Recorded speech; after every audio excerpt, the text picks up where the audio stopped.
Hey there guys, welcome back to another video. Today I'll be showing you how to make a line thicker in Canva.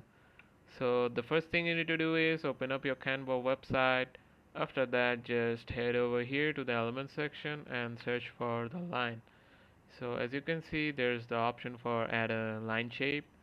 So I'll just select this line here, and if I want to select like make this line thicker, so I'll just go here to the this option here, and I'll just increase the stroke weight here.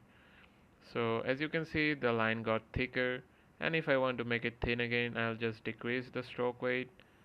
So in this way you will be able to make any lines thicker in Canva. So that's it with the video guys. It's a quite easy process. I hope it helps you. Thanks for watching and take care.